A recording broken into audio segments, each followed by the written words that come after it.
Hi guys, so in this specific video we're going to look at the concept of rotation, and as we said from our introductory part on the concept of transformation, we said that transformation basically refers to an aspect of changing.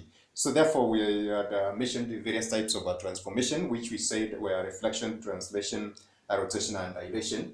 And we said that rotation basically refers to the concept of turning an object.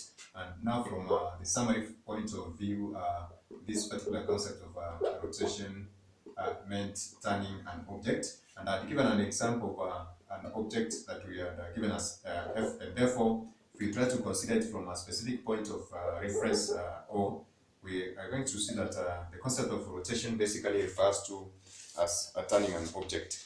So we are going to consider an object in our particular case, which is going to be, of course, an object in a two Cartesian coordinate system, and try to see how we can be able to perform this specific concept of rotation.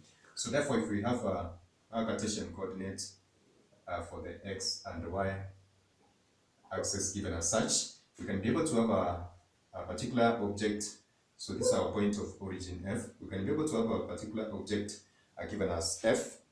So if we are going to perform what we refer to as a rotation of this specific object, we're going to consider the case of an object.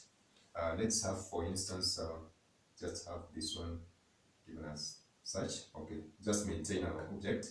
So we're going to have just have this object given as a flag.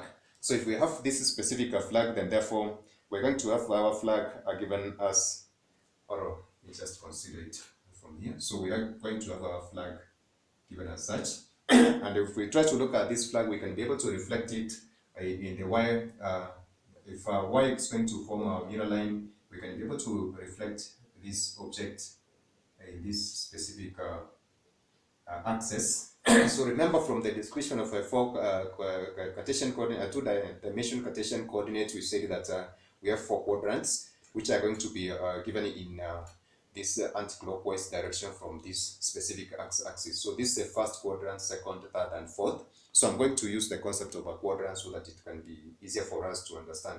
So if we have this particular image of a flag in the first quadrant, and then we're going to consider the y-axis as a mirror line, we can be able to perform a reflection and not a rotation in this specific second quadrant, and this is going to form our image. So if our object was A, then we're going to have an image given as A prime, and therefore that's going to form our first image.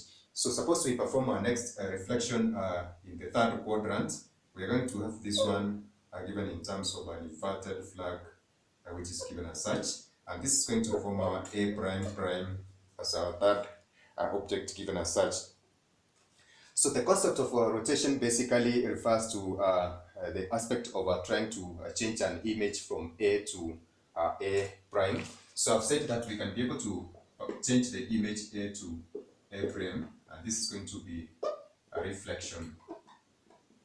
Now changing the image of A prime to A prime prime, this is another reflection. So therefore the transformation from A to A, so changing from this is so changing from A to A prime prime, so that is a change from A to A prime prime without this reference for this. So this is going to be a single transformation that is basically going to be a description of this first and second aspects of a reflection. So therefore if we perform two reflections, then we're going to achieve this A prime prime. Therefore we can be able to transform A to A prime prime directly through the process of what we refer to as a rotation, which basically are regarded to as turning the object. And this can be achieved through a rotation of 180 degrees. This basically is going to be more elaborate. So suppose we had this specific point as a point S of this particular object. So this is going to be point S prime, and this is S prime prime. So for us to achieve this specific transformation, we're going to see that this particular object is going to be reflected using a 90-degree angle, and then next we're going to have a subsequent object that is going to be transformed to S prime, basically using another 90 degrees angle. So the dot of this is going to entail a transformation of 180 degrees.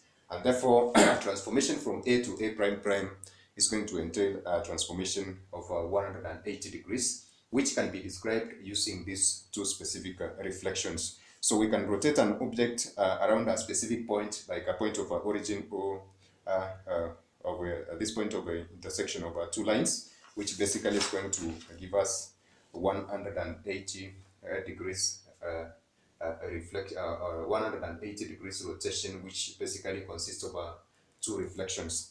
So this is how basically we can be able to achieve the concept of a rotation, and we're going to see this different characteristic of reflection that we have said being involved in these various other transformations that I've referred to this, but particularly for objects which are not going to change in size, we can be able to describe them in terms of rotation and reflection as I've done in these two specific scenarios. So in this case, of course, I hope that we have understood how we can be able to transform A to A prime prime. This is going to be through a rotation of 180 degrees, which entails two reflections. So catch us in our next videos. We're going to look at another way of transformation. And of course, if we do examples from a graphical perspective, then therefore it's going to be more elaborate for us and trying to enumerate these various distances that we have mentioned and the various orientations that we're going to see are being displayed in this particular form of transformation.